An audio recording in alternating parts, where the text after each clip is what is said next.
Assalamualaikum warahmatullahi wabarakatuh. Kanca Pelita, kita bertemu lagi di acara Pelita, Perempuan Melihat dan Bertanya. Nah, 1 Juni kita peringati sebagai Hari Lahir Pancasila. Pancasila memiliki hubungan erat dengan Kabupaten Situbondo. Lebih detailnya kita bahas bersama tamu kita hari ini. Assalamualaikum Kiai Fadhoil. Waalaikumsalam warahmatullahi Bu Ana. Alhamdulillah sehat panjenengan Bu. Alhamdulillah sehat, Kiai sehat. Siap, sehat. Mudah-mudahan Allah senantiasa memberikan kesehatan kepada kita. Amin, amin ya rabbal alamin. Nah, Kiai Fadhoil ini, beliau adalah rektor dari Universitas Salafiyah. Universitas Ibrahimi. Oh, Universitas Ibrahimi Sukorejo. Siap. Alhamdulillah. Beliau berkenan hadir pada acara kita hari ini. Kita akan membahas tentang Pancasila, Kiai, bahwa kemudian Pancasila dan Situbondo ini memiliki keterkaitan yang erat. Nah, ini juga berawal dari Muktamar NU. Saya kalau salah dikoreksi Kiai, tahun 1928. Boleh dibagi kisah 1983. 84 kalau muktamarnya. Oh, 1984. Nah, boleh dibagi kepada Kanca Pelita bagaimana kemudian keterikatan Pancasila dengan Situbondo dan utamanya apa hasil yang didapat dari Muktamar NU di 1984 itu. Baik, terima kasih Bu Ana, Kanca Pelita yang sangat luar biasa. Hari ini kami mendapatkan undangan dari Kepala Dinas Kominfo Situbondo untuk membersamai beliau, ngancani beliau, belajar menyapa, saya Kiai. Sami-sami belajar Bu Ana. Untuk menyapa Kanca Pelita di Kabupaten Situbondo. Mudah-mudahan pertemuan siang hari ini menjadi pertemuan yang barokah. Amin. Bu Kadis, kalau boleh saya kilas baliknya bukan di titik 84 ya, bukan siap. di titik Muktamar tahun 84, tetapi saya ingin sedikit mereview bagaimana ketika Founding Fathers, pendiri negara, merumuskan dasar negara. Yang kita tahu bersama ketika di tahun 1945, di situ sudah mulai ada sinyal bahwa Indonesia tidak lama lagi akan merdeka, kemudian dibentuklah BPUPKI, Badan Penyelidik Usaha Persiapan Kemerdekaan Indonesia. Nah, di dalam sidang BPUPKI yang dilakukan sejak tanggal 29 Mei sampai dengan tanggal 1 Juni 1945 itulah kemudian digali pikiran-pikiran yang sangat fundamental, pikiran-pikiran brilian, pikiran-pikiran yang sangat mendalam, karena dari pikiran itulah kemudian akan dirumuskan dasar negara kita ketika kita nanti menjadi sebuah negara yang merdeka, menjadi negara bangsa yang sama kedudukannya dengan bangsa-bangsa yang ada di dunia. Nah, kami sangat berterima kasih dan kita semua tentu bersyukur kehadirat Allah Subhanahu wa Ta'ala karena tokoh-tokoh bangsa yang ada di dalam BPUPKI itu sangat luar biasa memberikan kontribusi pemikiran untuk bisa merumuskan dasar negara kita. Kita bisa lihat bagaimana Mr. Yamin di tanggal 29 Mei 1945 beliau memberikan konsepsi dasar kebangsaan. Kita juga bisa melihat bagaimana Supomo di tanggal 31 Mei juga memberikan konsep-konsep tentang dasar negara. Dan baru puncaknya di tanggal 1 Juni 1945 Insinyur Soekarno memberikan usulan yang beliau secara nyata beliau katakan bahwa usulan beliau diberi nama Pancasila berdasarkan diskusi beliau dengan rekan beliau, dengan kawan beliau yang ahli bahasa Indonesia, kira-kira begitu. Nah, rumusan yang kemudian beliau sampaikan dengan terminologi Pancasila inilah yang kemudian menjadi titik tonggak sejarah bangsa Indonesia. Kenapa kita hari ini memperingati hari lahirnya Pancasila di tanggal 1 Juni? Karena acuannya pada momentum tanggal 1 Juni 1945, Insinyur Soekarno menyampaikan konsep dan pikiran-pikirannya tentang Grundslag, tentang dasar negara yang kemudian beliau berikan nama itu sebagai sebuah dasar Pancasila.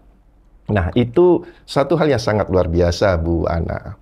Tentu perjalanan dari rumusan dasar negara Pancasila di BPUPKI tanggal 29 Mei sampai dengan tanggal 1 Juni 1945 itu masih penuh dinamika. ada banyak sekali diskusi-diskusi yang dilakukan oleh tim di BPUPKI yang berjumlah sekitar 63 orang, kira-kira demikian kalau kita baca sejarah.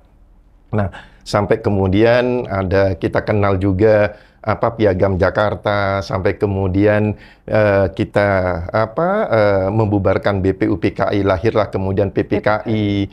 Dan yang penting untuk menjadi catatan bersama bahwa seluruh dinamika perbedaan pikiran yang terjadi di dalam proses-proses perumusan mulai dari BPUPKI, kemudian konsep Piagam Jakarta, kemudian dilanjutkan oleh PPKI, yang paling penting adalah bagaimana kemudian di tanggal 18 Agustus 1945 PPKI kemudian mendeklar, inilah dasar negara kita. Dalam kehidupan berbangsa, bermasyarakat, dan bernegara, kita memiliki 5 sila, Pancasila, mulai dari ketuhanan yang Maha Esa.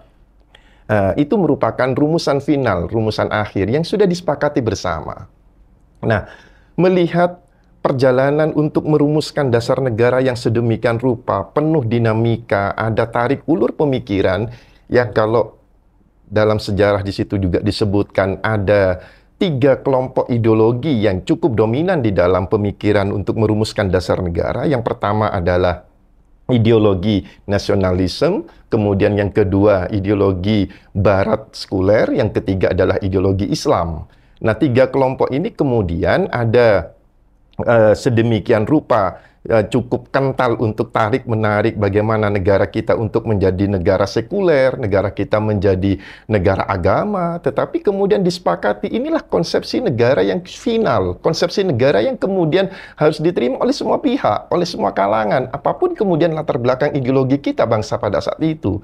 Pancasila adalah satu rumusan yang sangat luar biasa, yang cukup fenomenal, yang bisa diterima oleh semua pihak dan bisa mengayomi semua suku, semua agama, semua keyakinan yang ada di Indonesia. Itu yang pertama, Bu Ana.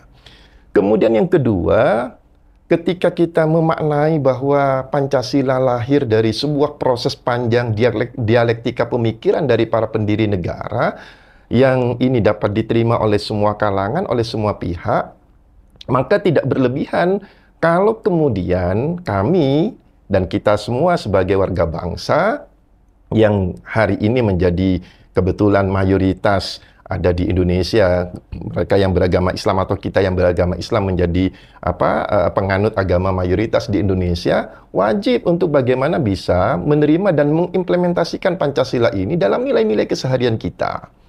Nah, itu satu makna bahwa kita menghargai dari pendiri negara. Satu makna bahwa kita bersyukur kehadirat Allah Subhanahu wa taala atas anugerah yang sangat luar biasa diberikan oleh Allah kepada kita melalui momentum 18 Agustus 1945. Walaupun dalam perjalanan pasca 18 Agustus 1945 untuk bagaimana bisa mencerabik kembali nilai-nilai Pancasila menjadi sebuah pemikiran yang sektarian, menjadi sebuah pemikiran berdasarkan ideologi tertentu, itu juga terjadi. Dan itu kita akui, Bu Ana. Nah, ketika kemudian ada sebagian orang yang tidak cukup puas dengan hasil rumusan yang final dilakukan dengan dasar negara Pancasila, lalu kemudian mereka mencoba untuk merubah konsepsi dasar bernegara kita. Mereka kemudian ingin mengembalikan Pancasila sebagai sebuah dasar negara yang belum final, lalu kemudian memasukkan ideologi tertentu dalam kehidupan berbangsa dan bernegara. Nah, di tengah face to face berhadap-hadapan sedemikian rupa antara perang mereka, ideologi lah ya. Betul, perang ideologi itu terjadi pasca 1945 dan itu terjadi sampai dengan tahun 1980-an, Bu Ana. Nah, ketika perang ideologi di internal anak bangsa kita sedemikian juga bergulir sampai dengan tahun 1980-an, di era 80-an, maka menjadi momentum penting kemudian Munas dan Muktamar Nahdlatul Ulama di situ Bondo yang diselenggarakan di Pondok Pesantren Salafiyah Syafiyah Sukoharjo, di mana Munas 1983 yang kemudian dilanjutkan dengan Muktamar NU ke-27 tahun 1984 di Pondok Pesantren Salafiyah Syafi'iyah Sukoharjo, itu meneguhkan eksistensi Pancasila sebagai dasar bernegara kita tanpa mengurangi esensi makna kita dalam beragama, apapun keyakinan agama kita. Maka bagaimana perjuangan berikutnya dari para masyayikh, dari para ulama, dari tokoh-tokoh yang memiliki jiwa kebangsaan di atas kepentingan pribadi kelompok dan golongannya. Beliau-beliau kemudian ingin memastikan bahwa tidak ada lagi friksi, tidak ada lagi perbedaan yang perlu dipertentangkan antara Pancasila dengan agama. Salah satu tokoh yang menonjol pada saat itu adalah Al-Maghfurlahu Ki Haji Raden As'ad Syamsul Arifin. Saya melihat peran beliau sedemikian luar biasa penting, sedemikian luar biasa signifikan untuk bagaimana kemudian meneguhkan kembali Pancasila sebagai asas di dalam kehidupan berbangsa dan bernegara di momentum Munas dan Muktamar Nahdlatul Ulama di Kabupaten Situbondo itu. Apa yang kemudian bisa kita garis bawahi peran penting daripada Kiai As'ad ini? Kalau boleh saya katakan, Bu Ana, bahwa ini bukan satu perjuangan yang kaleng-kaleng, bukan satu perjuangan yang tanpa risiko yang dilakukan oleh Kiai As'ad dan para kiai yang lain di Nahdlatul Ulama, di Jam'iyah Nahdlatul Ulama. Bahwa resistensi penolakan dari beberapa tokoh, dari beberapa kaum agamawan untuk menerima Pancasila sebagai dasar bernegara itu masih cukup kental dan masih cukup kuat. Nah, Kiai As'ad ada di dalam persimpangan jalan, apakah beliau akan ikut arus dalam kelompok para kiai yang menolak terhadap keberadaan Pancasila sebagai dasar negara, atau Kiai As'ad akan menjadi tokoh yang akan dikenang oleh sejarah bahwa beliau sebagai tokoh yang tidak lagi mempersoalkan Pancasila sebagai dasar bernegara. Nah, untuk itu kemudian ada beberapa langkah yang dilakukan oleh Kiai As'ad. Kiai As'ad tidak ujuk-ujuk kemudian mendorong bagaimana Munas dan Muktamar Nahdlatul Ulama di Pondok Pesantren Salafiyah Syafi'iyah Sukoharjo itu menerima Pancasila. Tetapi ada sejarah yang tidak boleh kita lupakan. Bahwa Kiai As'ad ingin mendapatkan jaminan, ingin mendapatkan garansi, ingin mendapatkan penegasan dari kepala negara pada saat itu, dari Presiden Soeharto pada saat itu. Sehingga Kiai As'ad sebelum mendapatkan keyakinan, sebelum mendapatkan garansi, beliau tidak mungkin kemudian melakukan informasi, memberikan informasi, melakukan konsolidasi di grassroots, di masyarakat, di tingkat ranting, di tingkat PC, di tingkat PWNU se-Indonesia sebelum beliau mendapatkan garansi dan jaminan dari pimpinan negara tertinggi. Dalam hal ini Presiden Soeharto. Maka kita tahu bagaimana kemudian Kiai As'ad secara pribadi, secara personal, karena memang beliau punya hubungan yang cukup baik dengan Presiden Soeharto pada saat itu, beliau datang, beliau temui Presiden Soeharto. Beliau ingin mendapatkan gambaran apa sebetulnya dikehendaki oleh Presiden Soeharto. Nah, ada satu pertanyaan menarik yang dilontarkan oleh Kiai As'ad. Apakah Pak Harto memang menghendaki Pancasila ini akan menggantikan Al-Quran? Apakah Pak Harto ini memang menghendaki Pancasila ini menggantikan Injil? Kalau memang Pak Harto menghendaki Al-Quran, Injil, Weda, dan seterusnya digantikan dengan Pancasila, kehidupan beragama umat di Indonesia ini digantikan dengan Pancasila, maka selesai. Cukup sampai di sini persahabatan kita, itu dawuh Kiai As'ad kepada Pak Harto di saat itu. Nah, Presiden Soeharto rupanya cukup bijak mendapati kegelisahan para kiai yang disuarakan oleh Kiai As'ad, ada kekhawatiran kemudian Pancasila menggantikan kehidupan beragama bangsa Indonesia, masyarakat Indonesia. Pak Harto kemudian dengan bijaksana mengatakan kepada Kiai As'ad, tidak Kiai, saya tidak akan menggantikan Al-Quran, Injil dengan Pancasila. Saya tidak akan membatasi kehidupan umat beragama dengan Pancasila. Pancasila sebagai dasar bernegara, kehidupan berbangsa, dilandasi dengan pondasi Pancasila. Sementara keyakinan beragama, menjalankan syariat agama sesuai dengan kitab sucinya masing-masing. Maka clear di situ, Bu Ana. Clear, tidak ada persoalan antara Pancasila dengan agama. Nah, ketika Kiai As'ad mendapati jaminan yang seperti itu dari Presiden Soeharto, baru Kiai As'ad secara mobile, beliau datang ke pondok-pondok pesantren. Beliau datang ke simpul-simpul masyarakat untuk meyakinkan bahwa penerimaan asas tunggal Pancasila sama sekali tidak menjadi masalah. Ini bukan problem. Ini bukan masalah yang kemudian harus di-blow up dan harus ditolak, kira-kira demikian. Maka lahirlah rumusan Munas 83 dan Muktamar tahun 84 yang secara konsensus Jam'iyah Nahdlatul Ulama menerima Pancasila sebagai asas tunggal. Ini yang menurut saya lintasan sejarah antar generasi, antar zaman yang harus kita maknai sebagai sebuah perjuangan dari para masyayikh, para kiai, para ulama, para pendiri negara kita yang menjadi tugas kita ke depan. Bagaimana kemudian kita bisa mempertahankan apa yang sudah dicapai sebuah keberhasilan oleh para tokoh-tokoh bangsa yang sangat luar biasa ini. Saya kira itu, Bu Ana. Oke, matur nuwun sekali Kiai ininya. Ilmunya luar biasa. Nah, kita sudah memahami bahwa Pancasila ini filosofinya, pondasinya bernegara dan itu memang luar biasa. Kemudian Pondok Salafiyah Sukorejo ini memang memiliki peran tentu menjaga nilai Pancasila, kemudian menjaga peran Sukorejo agar tetap bisa menjaga nilai Pancasila. Itu apa yang sudah dilakukan oleh pondok sendiri? Siap, Bu Ana. Kiai As'ad wafat di tahun 1990. Kemudian dilanjutkan oleh putra beliau, Al-Maghfurlahu Kiai Haji Raden Ahmad Fawaid As'ad. Kiai Fawaid wafat di tahun 1912. Maaf, di tahun 2012. Di tahun 2012. Lalu kemudian dilanjutkan oleh Al-Mukarram Kiai Haji Raden Ahmad Az-Zaim Ibrahimi hingga hari ini. Pertanyaan Bu Ana tadi cukup menarik. Pasca Mu'nas dan Muktamar NU di Pondok Pesantren Salafiyah Syafiyah Sukorejo yang melahirkan sebuah komitmen bersama meneguhkan kembali bagaimana Pancasila sebagai dasar negara yang tidak bertentangan dengan agama. Lalu apa yang dilakukan oleh generasi selanjutnya? Apa yang dilakukan oleh Kiai Fawaid? Apa yang dilakukan oleh Kiai Az-Zaim? Dan apa yang kemudian dilakukan oleh kita semua sebagai warga Kabupaten Situbondo untuk bisa melanjutkan perjuangan dari para tokoh-tokoh bangsa itu tadi.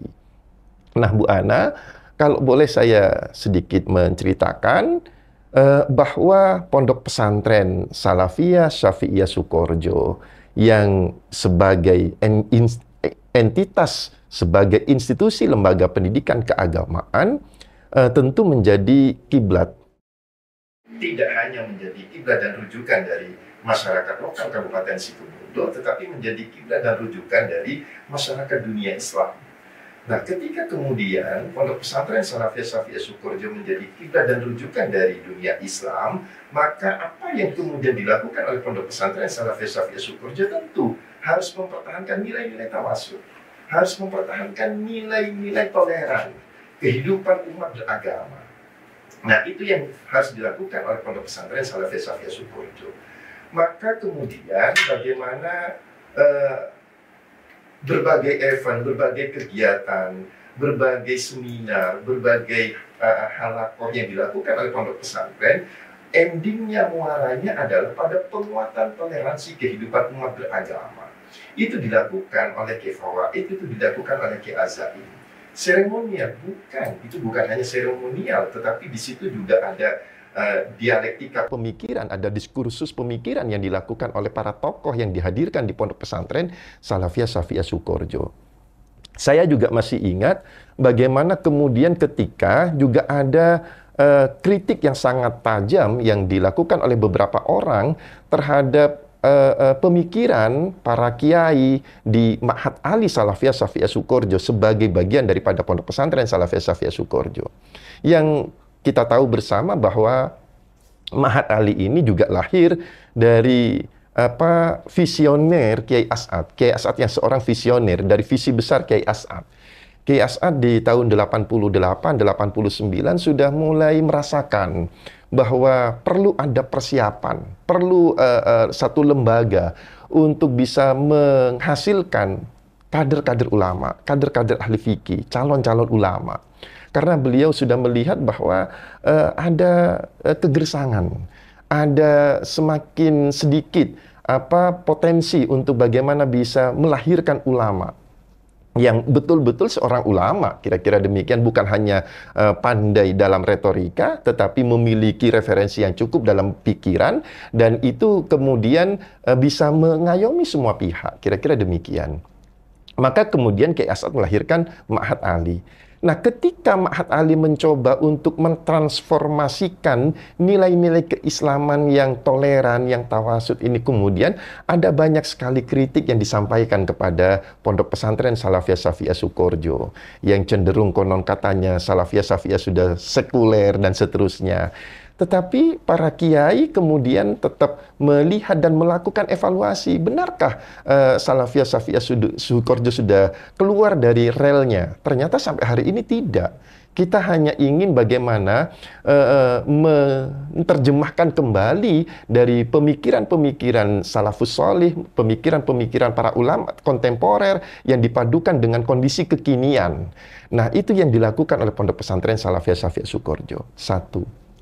Yang kedua, yang juga dilakukan oleh Pondok Pesantren Salafiyah Shafiyah Sukoharjo dalam aksi nyata, dalam implementasi yang ini bersifat konkret.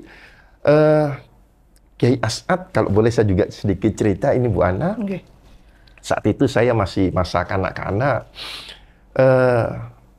masih kuat dalam ingatan saya bagaimana LB Murdani yang pada saat itu sebagai Panglima Besar Angkatan Bersenjata Republik Indonesia sangat sering datang ke Pondok Pesantren Salafiyah Shafiyah Sukoharjo, bertemu dengan Kiai As'ad, bahkan di jam-jam yang tidak lazim. Jam 12 malam, jam 1 dini hari, itu Pak LB Murdani datang kepada Kiai As'ad. Dan tidak hanya LB Murdani, ada banyak juga tokoh-tokoh yang, mohon maaf, Nasrani.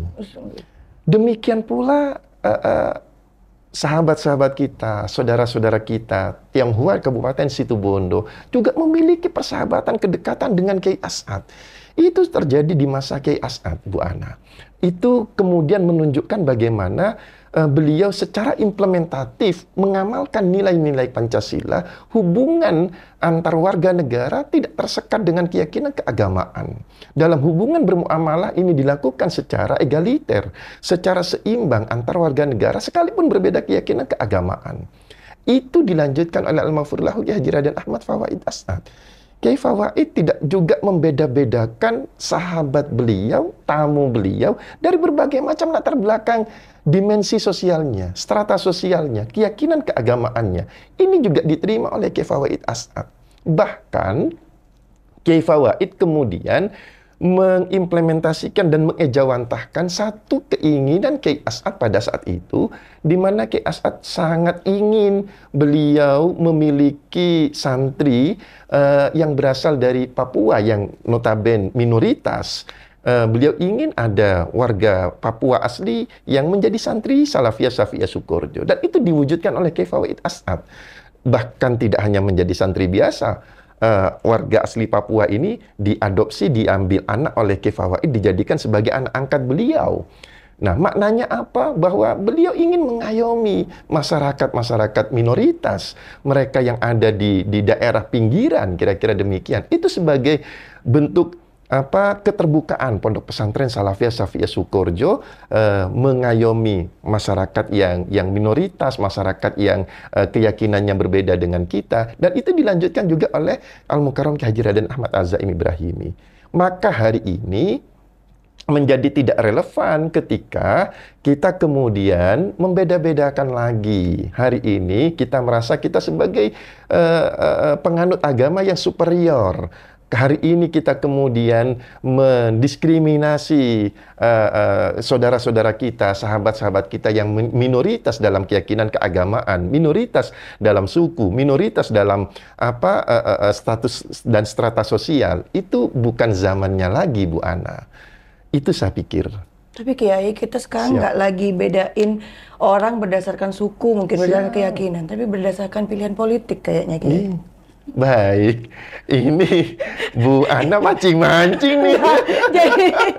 jadi kayaknya gitu Kiai sekarang yang kita Nah itu kan tantangan kita juga sebenarnya dalam demokrasi. Pada akhirnya memang kita kalau bicara Pancasila nggak bedain, ya memang sudah nggak moderasi beragama lah ya sekarang bahasanya, tidak lagi berteman membedakan suku agama, tapi membedakannya pilihan politik. Tapi nggak usah dibahas gitu Kiai. Siap Bu Ana. Tapi sedikit saya ingin komentar ini Bu Ana. Gimana Kiai?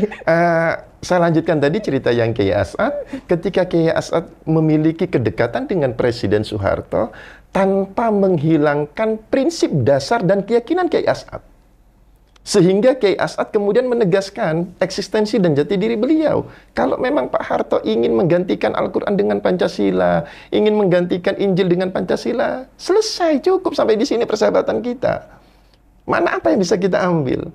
Bahwa Kiai As'ad orang yang cukup dekat dengan pucuk pimpinan, elit politik, elit kekuasaan, tetapi Kiai As'ad juga mau mengkritik kekuasaan itu sendiri. Nah, ketika kemudian hari ini kita ingin bagaimana nilai-nilai yang sudah dilakukan dan ditanamkan oleh Kiai As'ad bisa diwariskan oleh kita semua, apapun perbedaan pilihan politik kita, friksi politik kita, kemudian juga kecenderungan referensi politik kita, preferensi politik kita, ini jangan sampai kemudian membuat kita terpecah. Satu. Lalu kemudian bagaimanapun kita menjadi bagian daripada kultur politik, bagian daripada kekuasaan, maka tidak boleh kemudian menghilangkan nalar kritis kita. Ini yang kedua, Bu Ana. Dan yang ketiga, ketika kita sudah bisa membangun pondasi kesadaran berpolitik ini, kedewasaan berpolitik ini, maka itu sebagai satu embrio menjadi modal dasar pembangunan daripada masyarakat, terutama juga di Kabupaten Situbondo. Maka saya ingin mengatakan bahwa apapun pilihan politik kita kemarin, masa lalu, perbedaan-perbedaan itu selesai dengan diselenggarakannya pemilu, dengan diselenggarakannya pilkada, dengan terpilihnya pemimpin yang legitimate. Maka selesai perbedaan politik di titik itu. Titik selanjutnya bagaimana kemudian kita memberikan support, memberikan dukungan kepada mereka yang sudah terpilih secara legitimasi melalui sebuah proses demokrasi. Ini adalah tugas kita semua sebagai warga Kabupaten Situbondo, sebagai warga bangsa. Nah, lalu kemudian dukungan dan support yang kita berikan tentu tetap dalam koridor prinsip. Selama pemerintah ini berada dalam garis yang benar, mereka menjalankan pembangunan ini on the track, mereka ingin mewujudkan kesejahteraan masyarakat, maka tidak ada alasan bagi kita untuk tidak mendukung. Tetapi sebaliknya, kalau kemudian pemerintah sudah mulai melenceng, pemerintah sudah mulai goyah, kita wajib untuk meluruskan, kita wajib untuk memberikan kontribusi pemikiran agar kembali kepada jalan yang benar. Ini bagian daripada proses demokrasi juga, Bu Ana, yang sudah dicontohkan oleh Al-Mafrullahu Kiai Haji Raden As'ad Syamsul Arifin. Saya kira itu, Bu Ana. Luar biasa, Kiai. Nah, kembali lagi, almarhum Kiai Haji Syamsul As'ad, Kiai Haji Raden As'ad Syamsul Arifin. Raden As'ad Syamsul Arifin ini memang visioner. Beliau sudah bisa membaca bahwa di masa mendatang akan kesulitan mungkin mencari bibit-bibit pemikir, ulama. Nah, termasuk juga memang kita hadapi sekarang ini, tantangan kita ini ketika berhadapan dengan keterbukaan informasi yang kita harus bertarung dengan informasi-informasi yang kemudian mengikis lah, menurut saya, mengikis nilai-nilai ideologi, nilai-nilai toleransi, nilai-nilai kebersamaan kita yang memang awalnya kita bangun dengan pondasi Pancasila itu. Nah, menurut Kiai ini tantangan-tantangan yang kayak gitu, apa pesan-pesan yang ingin Kiai sampaikan kepada orang tua, kepada pendidik barangkali, atau pada generasi muda kita? Nah, bagaimana tantangan itu bisa kita atasi, bisa kita tangani bersama? Terima kasih, Bu Ana. Saya tidak ingin berpesan pada orang tua. Oh, siap. Saya ingin berpesan pada diri sendiri karena saya bagian daripada orang tua. Saya orang tua juga. Saya bagian daripada orang tua, saya sudah punya anak nih, Bu Ana. Jadi tidak hanya punya istri, tapi sudah punya anak.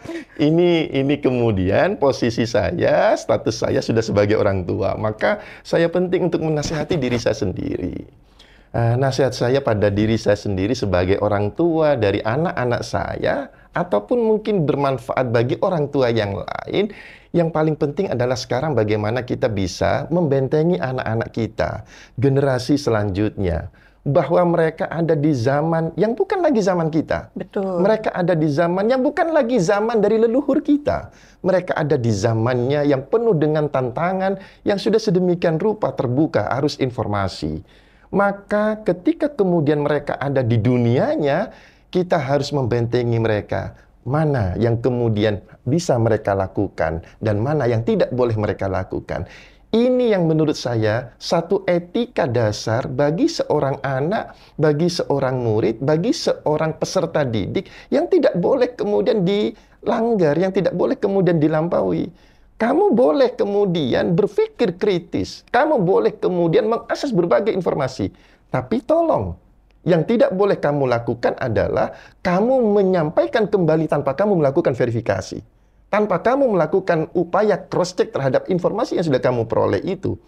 Sebelum kamu menyampaikan pada pihak lain, sebelum kemudian kamu menyampaikan itu sebagai konsepsi pikiran kamu, sebelum kemudian itu menjadi bagian daripada mindset kamu, kamu harus terlebih dahulu melakukan verifikasi informasi. Nah, ini satu hal yang boleh dan ini satu hal yang tidak boleh dilakukan. Itu sebagai satu pembentengan yang harus kita berikan kepada anak-anak kita semuanya. Satu, nasihat untuk diri saya sendiri. Yang kedua, nasihat untuk anak-anak saya lah. Untuk anak-anak saya semuanya, kalian tentu harus juga bisa meraih masa depan dengan melihat keberhasilan dari pendahulu kita. Masa depan kalian akan bisa kalian raih tanpa menghilangkan jati diri dan identitas bahwa kalian lahir dari rahim orang tua. Orang tua kalian lahir dari rahim nenek dan kakek kalian. Maka keberhasilan dari pendahulu kalian inilah yang kemudian juga akan menjadikan sebagai warna untuk meraih keberhasilan cita-cita kalian di masa yang akan datang. Saya kira itu, Bu Ana. Terima kasih. Terima kasih sekali, Kiai. 30 menit yang luar Masya biasa. Allah. Banyak banget ilmu yang saya terima dan Kanca Pelita terima. Insya Allah menjadi merefresh semangat kita. Mudah-mudahan kita tetap bisa menjaga perjuangan para leluhur-leluhur kita. Karena kalau saya kutip kata founding father tadi, kata Soekarno itu perjuangan mereka, para pendahulu kita itu mudah karena ada satu musuhnya, penjajah yang dilawan. Tetapi perjuangan kita ini lebih sulit karena yang dilawan bangsa sendiri, teman-teman sendiri. Nah, saya kira itu sekali lagi terima kasih Kiai. Mohon dimaafkan apabila dalam proses diskusi dan komunikasi kita ada yang tidak berkenan. Kanca Pelita, kita sampai di penghujung acara. Sampai bertemu lagi. Assalamualaikum warahmatullahi wabarakatuh. Waalaikumsalam warahmatullahi wabarakatuh. Saya sampai kehilangan kata-kata.